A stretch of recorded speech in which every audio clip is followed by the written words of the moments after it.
Saben NIM 205390. Saya Nisilma Farid NIM 205377. Saya Apollonarius Jolo, NIM saya 205378. Kami dari kampus Sekolah Tinggi Ilmu Manajemen Kupang, semester 5 Fakultas Manajemen. Video ini merupakan salah satu syarat untuk memenuhi tugas mata kuliah kami, yaitu komunikasi bisnis pada bab 11 dengan judul komunikasi lisan.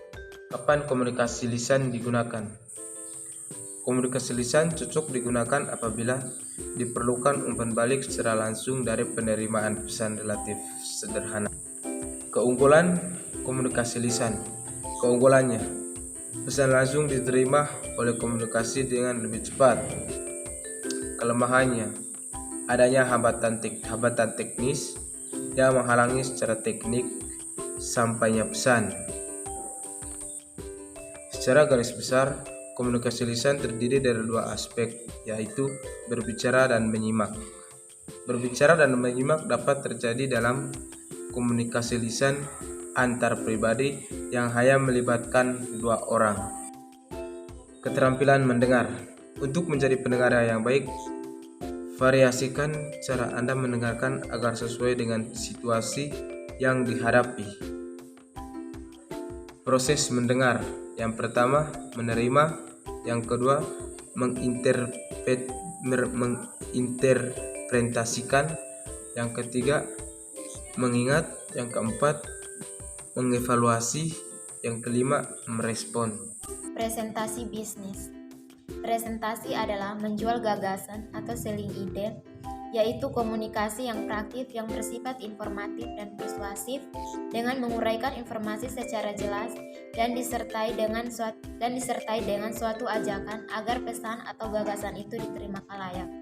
Presentasi bisnis ini dapat berupa laporan kemajuan, wawancara media, presentasi penjualan, dan proposal proyek.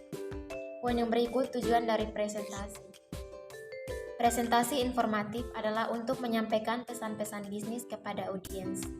Yang kedua, presentasi persuasif merupakan untuk mengajak audiens melakukan sesuatu atau percaya terhadap sesuatu sesuai yang dikehendaki presenter. Yang ketiga, menghibur pendengar. Menghibur pendengar ini dalam arti melakukan pembicaraan yang sifatnya menghibur tetapi relevan dan profesional. Yang berikut, memperkenalkan diri. Presentasi ini biasanya digunakan ketika melakukan wawancara. Poin yang berikut, persiapan presentasi. Persiapan dalam melakukan presentasi ini meliputi beberapa hal. Yang pertama, penguasaan topik atau materi yang akan dipresentasikan. Yang kedua, penguasaan dan pemanfaatan berbagai alat bantu. Yang ketiga, menganalisis audiens yang akan melihat ataupun mendengarkan presentasi. Yang ketiga, menganalisis lingkungan lokasi atau tempat presentasi. Poin yang berikut, alat bantu presentasi. Dalam presentasi, pembicara dapat menggunakan alat bantu visual. Alat bantu visual ini dapat berbentuk tulisan dan berbentuk grafik. Media yang digunakan yaitu papan tulis, handout, transparansi, atau slide. Poin yang berikut, struktur presentasi. Struktur presentasi ini meliputi yang pertama, introduksi atau awal, yang kedua, pengembangan atau bagian tengah, yang ketiga, kesimpulan atau bagian terakhir. Yang berikut, bahasa tubuh. Salah satu keunggulan dalam presentasi bisnis adalah digunakannya komunikasi nonverbal. Ekspresi wajah menunjukkan perasaan seperti sedih, senang, ataupun marah. Jangan menggunakan tekanan suara atau ekspresi wajah yang bertentangan dengan kata-kata yang Anda ucapkan dan yang memberi kesan berbeda dari hasil presentasi. Yang berikut, suara. Proyeksikan atau arahkan suara Anda sampai ke bagian paling belakang ruangan tanpa harus berteriak. Ini akan membantu dengan sikap Anda berdiri yang tegak. Yang berikut, forum presentasi. Konferensi merupakan media komunikasi tatap muka yang memberikan suatu kemungkinan mencapai penambahan pemahaman bersama yang tidak mungkin dicapai melalui komunikasi secara tertulis.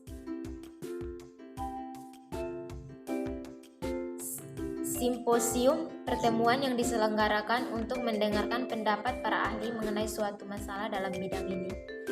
Diskusi panel merupakan diskusi yang dilakukan oleh sekelompok orang yang membahas suatu topik yang menjadi perhatian umum di hadapan hadirin, pendengar ataupun permisa atau siaran TV. Yang berikut seminar, pertemuan para pakar yang berusaha mendapatkan kata sepakat mengenai suatu masalah. Yang berikut lokakarya, yaitu pertemuan para pakar yang membahas suatu karya. Yang berikut kongres, rangkaian pertemuan para wakil organisasi untuk mendiskusikan dan mengambil keputusan mengenai suatu masalah. Yang berikut Santiaji merupakan pertemuan yang diselenggarakan untuk memberikan pengarahan singkat. Rapat adalah pertemuan dua orang atau lebih untuk membicarakan dan merundingkan suatu masalah.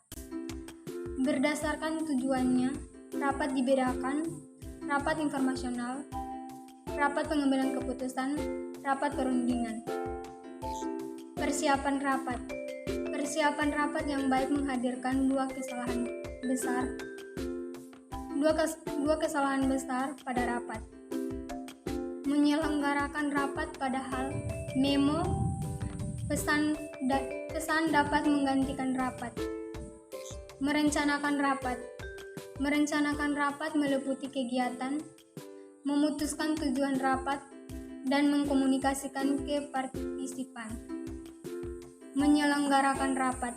Dalam penyelenggaraan rapat dengan sukses diperhatikan kegiatan-kegiatannya berikut: undangan rapat, urutan pelaksanaan rapat, pengaturan ruang rapat, pelengkapan rapat, akomodasi kesehatan.